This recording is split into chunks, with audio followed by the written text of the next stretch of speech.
ustedes y contarles.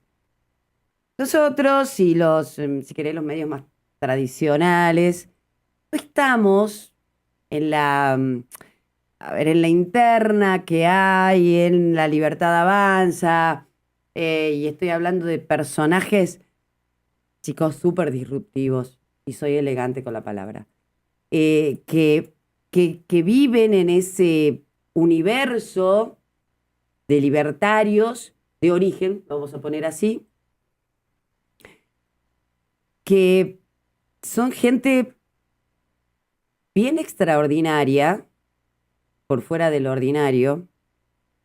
Eh, Hay personajes que son muy delirantes, pero con mucho poder, donde la discusión y los pensamientos son rarísimos.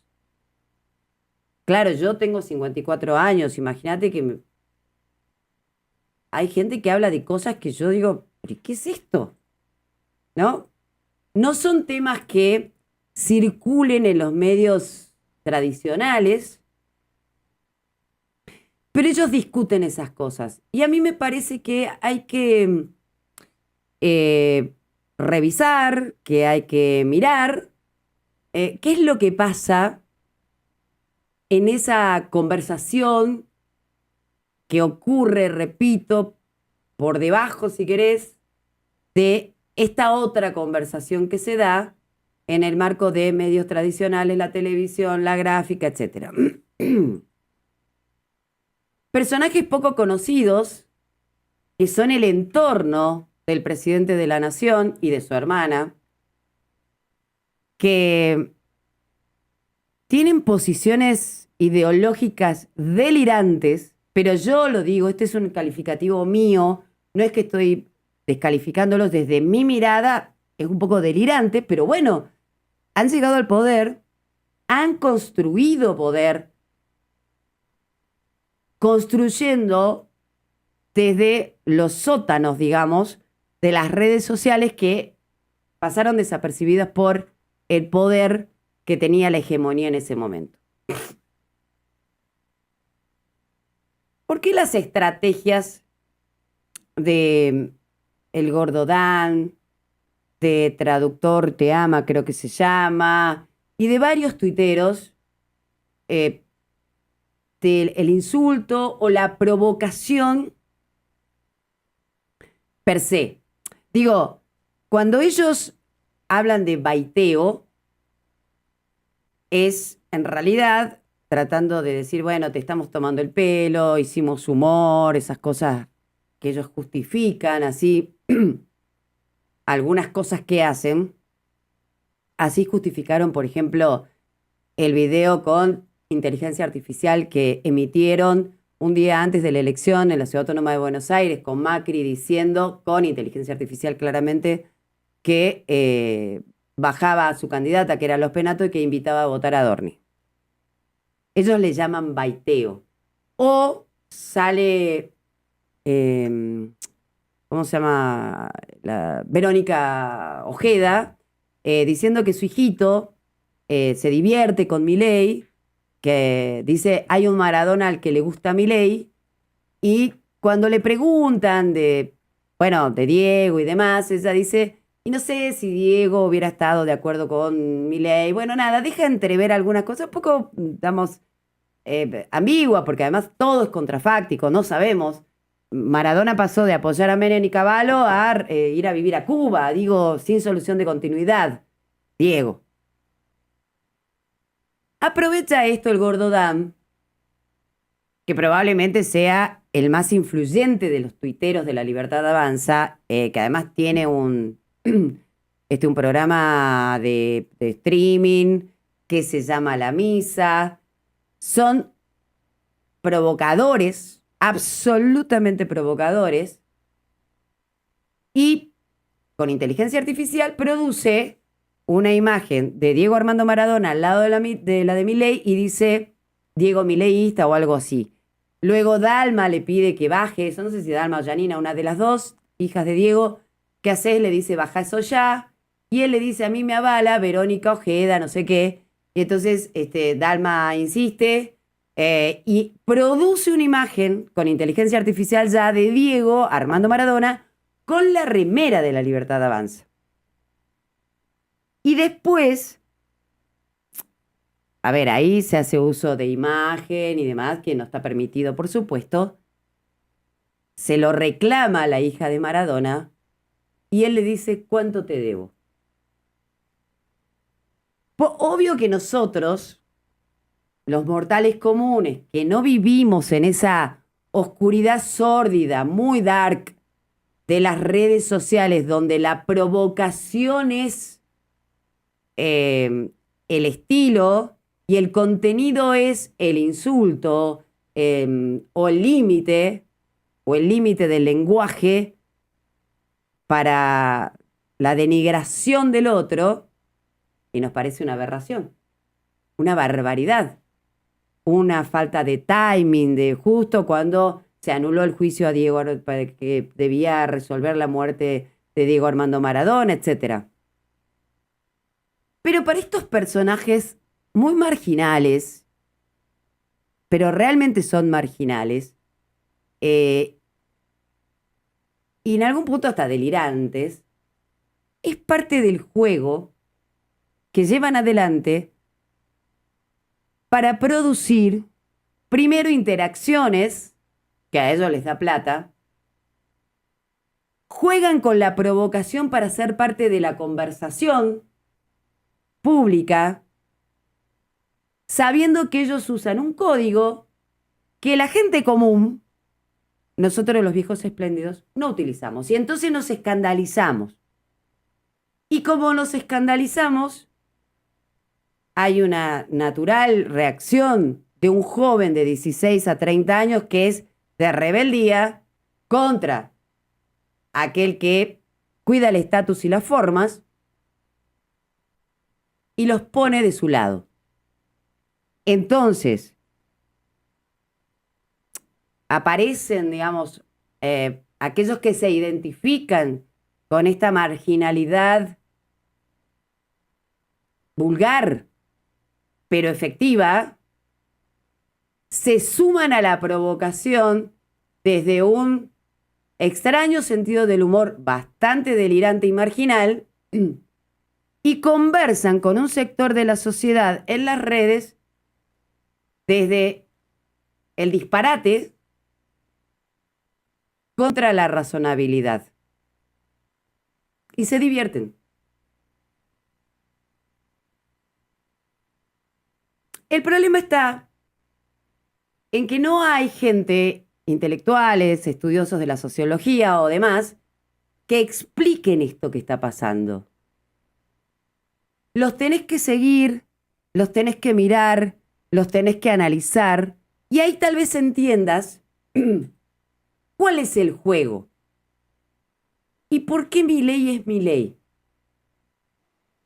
Y ahora paso a hablar de una pelea interna que hay entre estos marginales que están en un sector muy dark, oscuro de la red social, de las redes sociales, de los stream. Vieron que ellos son todo oscuro, ¿no? Tienen una estética de la oscuridad, ¿sí?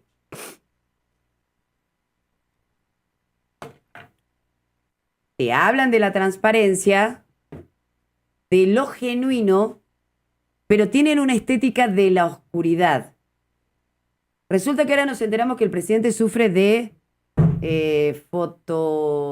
no sé qué, le tiene fobia a la luz fuerte, potente. Pero parece que no la tenía antes porque iba a todos los estudios de televisión con las luces que tienen los estudios de televisión, no se quejaba. Ahora hay que bajarle la luz y ponerlo en oscuro. Oscuro. Todo bien oscuro. Son personajes oscuros. Porque la verdadera cara de estos personajes no está en la provocación de las redes sociales o en la misa que ustedes conocen que se llama así, provocativamente, obviamente, el espacio de streaming que tiene este muchacho, el Gordodán, que es parte de un canal que se llama Carajo, que a su vez uno de los socios de Carajo también es dueño de otro streaming que es kirchnerista. Acá hay negocios, mucha plata detrás. Pero voy de nuevo a explicarte de la manera más simple que pueda esto que nadie ha estudiado, se ha puesto a estudiar. Voy a hablar de un personaje ahora que se llama Mario Pato, entre comillas, Russo. No es el ex ministro de Salud. Es un hombre de 40 años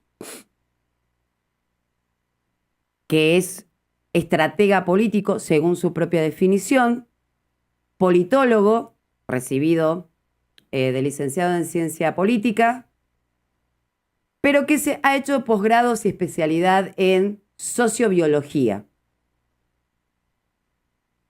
Una especialidad que la verdad que no es muy conocida. En el marco de las ciencias sociales estoy hablando. No es, digamos, de las hegemónicas en términos de, bueno, aquello que se conoce, que más o menos circula como conocimiento dentro de los claustros de estudios universitarios, pero es una, digamos, categoría de estudio de la sociología o de la sociedad sobre la base de la biología. Hay una discusión epistemológica respecto de las ciencias sociales y es que algunos, los positivistas extremos, no las consideran ciencias a las ciencias sociales porque no están fundadas en la biología o en la física, en la química, etcétera. Digo, entonces epistemológicamente no debieran tener o no tienen el estatus académico necesario para hacer ciencia. Eso dicen los positivistas extremos. Mientras que yo sé que esto es denso, pero quería contárselo porque no se los va a contar nadie. Después, viste que ahora todos dicen que la grieta es moral, hasta los de La Libertad Avanza. Lo dijimos acá en el 17, imagínate. Hace una vida, ya ni me acuerdo cuándo lo dijimos. Se va a terminar hablando de todo esto, ¿eh? Bueno, este muchacho es sociobiólogo. Entonces mira a la sociedad o analiza la sociedad desde conceptos biológicos. Me parece muy bien, digamos, me parece interesante por lo menos. Cuando los escuchás, por supuesto, es bastante delirante. No. No hay forma, no hay manera. O sea, ¿me entendés que yo trato de desgranar la epistemología de la sociobiología y no logro que ella abra correctamente el termo? Bueno, gracias por dejarme como una estúpida al aire. Muy amable. Yo que te fui a buscar el agua caliente porque estaba helada y no había ni agua. Pero tengo un problema acá. ¿Qué? Nadie más que yo en esta familia, en esta casa, puede hacerlo. No importa. No sé por qué. Corto piso tampoco. No, y cuando vienen si visitas estuvimos las menos. dos arriba ahí. Bueno, nada, vuelvo sobre... Chicos, por favor. Ayer me cansó el cerebro y me dormí de analizar esto. Porque a veces es como leer a Rothbard. Cuando vos lees cosas que son disruptivas y claro, no se condicen con tu, qué sé yo, cosmovisión de la vida histórica, hegemónica, etc. Es un esfuerzo de racionalidad y de pensamiento superlativo. Te juro, yo me canso, a mí me cansa y me duerme, me da sueño. Bueno, vi por lo menos 4 entrevistas que le hicieron a este muchacho, a Mario Pato Russo. Si pueden, revisen y vean en un año pasado un programa que no sé si lo sigue haciendo, conducido por Daniel Tonietti. ¿Se acuerdan del de CQC? Él le hace una entrevista, es larga la entrevista, es muy interesante escucharlo, muy interesante, pero ¿por qué se los digo? Porque ustedes van a descubrir personajes que han tenido que ver con la construcción del discurso de Milei y el triunfo de Milei, y tal vez las razones de por qué ganó. O cuáles fueron las estrategias que utilizaron estos muchachos que no supo ver el resto de, digamos, la comunidad, si querés, de politólogos, y que ellos explotaron de manera eficiente con resultados clarísimos a la vista. Este muchacho, Pato Russo, se define o se autodefine como peronista y nacionalista. De la vieja guardia, ¿eh? O sea, él te habla de la doctrina del peronismo, tal como en su momento la habrán conocido quienes, no sé, nuestros abuelos, en el 40, en la década del 40 y 50. Muy cercano en pensamiento a Moreno, ¿cómo se llama? El que fue funcionario de Cristina. Guillermo Moreno. Él dice que fue el que la puso a Victoria Villarroel, que cuando se discutía quién iba a acompañar, en el primer momento, cuando era candidato a diputado nacional, Milei, bueno, cuando él dice que él fue el estratega que dijo que tenían que poner a Victoria Villarroel y que en la mesa había nombres muy hilarantes, tales como, por ejemplo, Lizzy Tagliani, efectivamente, para acompañar. En aquel momento, hablo de el 21. Él dice que habló con Villarroel, que Villarroel es nacionalista y peronista, y que él sabía que la relación entre los libertarios y Victoria Villarroel, bueno, iba a ser difícil porque un libertario es lo opuesto a el pensamiento nacionalista peronista, el nacionalismo peronista, digamos.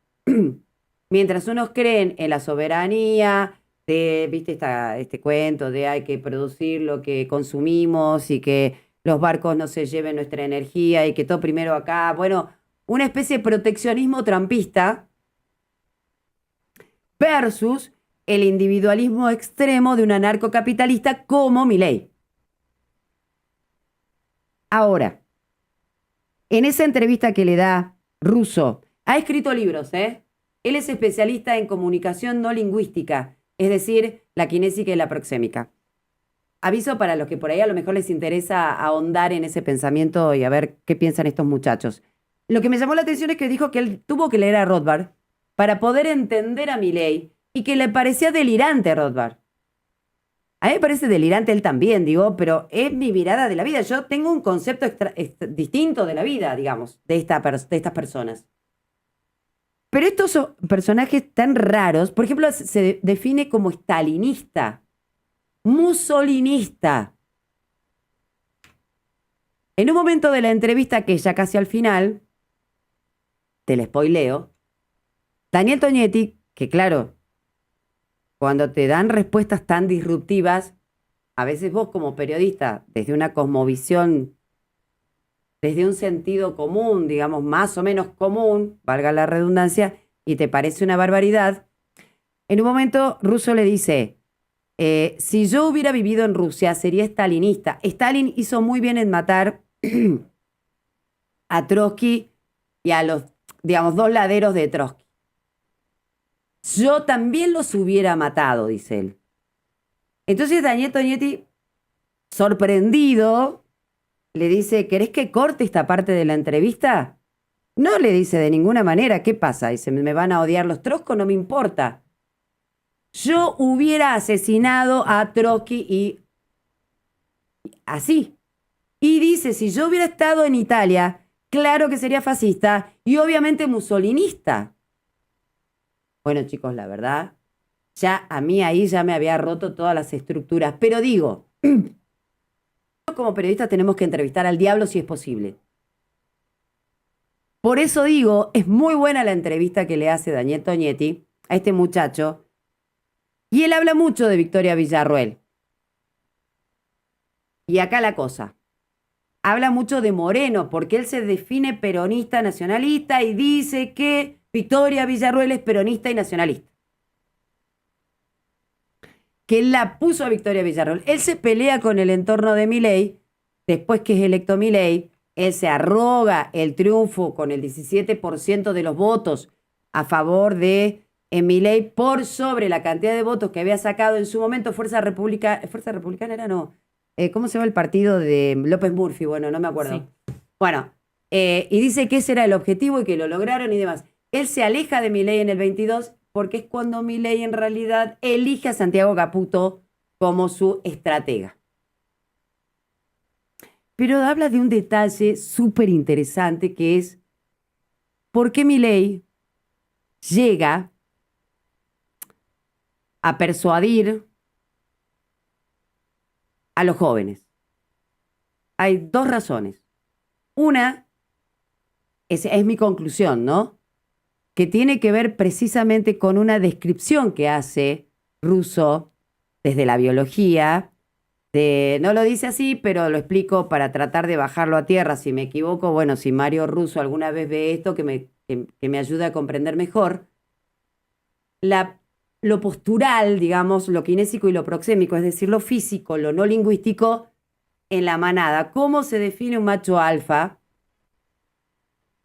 en la manada? ¿Quién conduce en el caos? ¿Quién conduce en el caos? Es físico el ejercicio del poder. El que se impone físicamente es el que conduce en el caos, ¿no? Recuerden que estos muchachos vienen de la idea de la teoría del caos. Y a su vez, las consignas breves, luminosas y breves, sin profundidad, porque incluso él dice que los economistas y los cientistas sociales son todos chantes puro verso, y entonces él dice, ¿ustedes creen que la economía, que este sabe de economía? No, la economía es una chantada, dice él, porque él cree que las ciencias sociales se tienen que basar en la biología, y la economía es una ciencia social que no se basa en la biología. O epistemológicamente en la física, en la matemática, etcétera, la química, qué sé yo. Bueno, vamos de nuevo. Él dice que, según él, siempre según el chicoseo, yo, digamos, no he leído libros al respecto. Los jóvenes tienen hiperdesarrollado o mucho más desarrollado que nosotros, los viejos espléndidos, un sector del cerebro, un lado del cerebro, que está vinculado a las imágenes, a la recepción e interpretación de las imágenes, de los estímulos visuales. Que ellos, al ser nativos de todo lo que tiene que ver con las pantallas, han desarrollado una respuesta rápida al estímulo de la pantalla. Rápida y breve. Con menor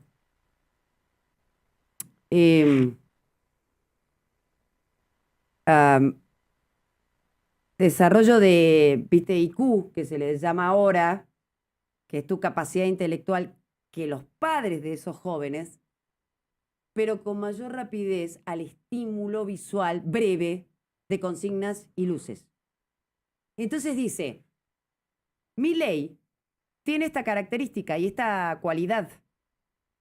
Es el eslogan, recuerden, dolarizar, va y rompe el Banco Central de la República Argentina en una maqueta, esta cosa, digamos, del estímulo visual, del grito y de el eslogan sin profundidad.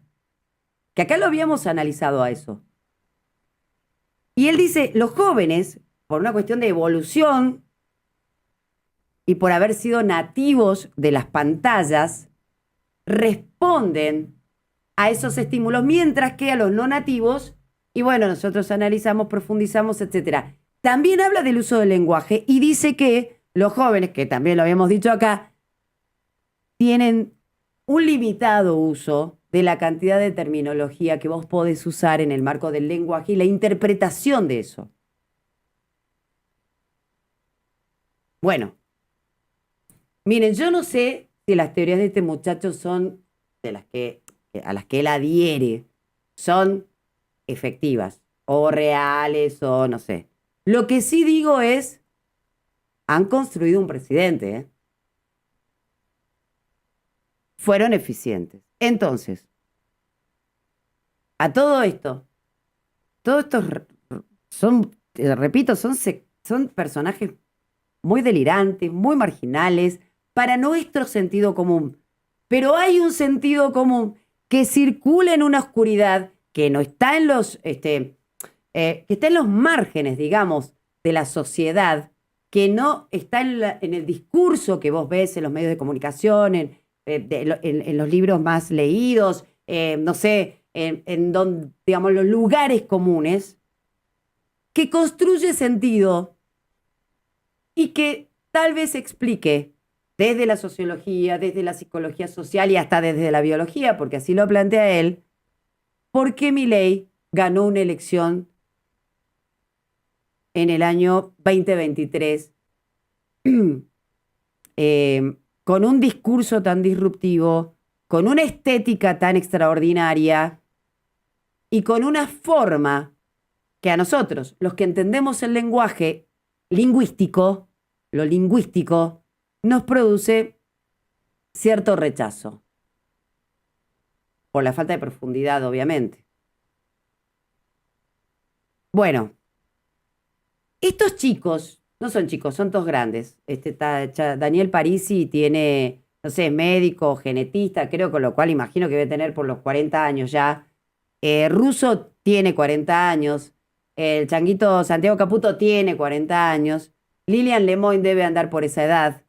Lilian Lemoyne, ustedes miren sus redes, y está en abierta guerra, entre comillas, contra Mario Pato Russo, quien se va del entorno de Milei un poco enojado y distanciado porque su nacionalismo, dicen los libertarios, era incompatible con el pensamiento de Milei, pero dentro de el marco de lo que es, digamos, la profesionalización en su momento de la campaña de Milei, dicen que Milei eligió a Caputo por encima de Russo y que, bueno, en el 22 Russo quedó afuera. Russo siguió muy cercano a Villarruel. Aparentemente hubo discusiones, peleas, no sé, con Lilian Lemoyne y con... también ahí entra Danán, este muchacho que no sé, no lo conozco, el Presto y todos ellos, como un grupo de ex libertarios o no sé qué, que están peleados con Lilian Lemoyne y todo el otro sector, que sería el Gordo Dan y demás. Vuelvo a decir, todo esto, que no te lo cuenta nadie, es parte del poder, chicos. Y entonces se tiran con todo en la mitad de la historia. Pero ¿qué pasa acá adentro? Que Villarruel acaba de designar como asesor en el Senado de la Nación a Mario Pato Russo, que dice que si él hubiera nacido en Rusia sería stalinista y hubiera matado a Trotsky, y que dice que también hubiera sido musolinista si hubiera nacido en Italia. Se declara admirador de Putin y dice que los liberales son sus enemigos. Bueno, todo eso, que a su vez trabajó en la campaña de Moreno, de Guillermo Moreno. Este chico ruso trabajó en la campaña de Moreno, estará trabajando, no sé, pero trabajó en la campaña de Moreno y hoy es aparentemente asesor de Villarruel. Lilian Lemoyne, en la interna de los libertarios contra Villarruel, dice que es un infiltrado ruso, que la trajo a Villarruel digamos, que se la puso a Milei ahí, y deja entrever que fue una operación de los servicios de inteligencia. Miren, que están todos chiflados y un poco sí, pero que debe haber algo de verdad en toda esta historia subterránea también. Yo creo que hay que dejar de mirar lo que nos cuentan los medios hegemónicos, incluso nosotros, y empezar a ver qué pasa en ese submundo tan extraordinario que terminó llevando a un hombre como Milei a la presidencia de la nación. Tal vez podamos comprender algunas cosas. Bueno, 10 minutos pasaron de las 11 de la mañana en toda la República Argentina. Yo sé que he hablado de algo muy random, pero me tomé el trabajo de leer, de estudiar y de revisar quiénes son estos personajes. A las provocaciones no las respondan, porque lo que buscan es eso y se divierten con los presuntos racionales que les responden. Es parte del juego. Ellos están jugando un videogame. Mientras nosotros creemos que esa es la vida. ¿Está? Digo como consejo, ponele para que no te hagas tanta mala sangre. Vamos a hacer una pausa.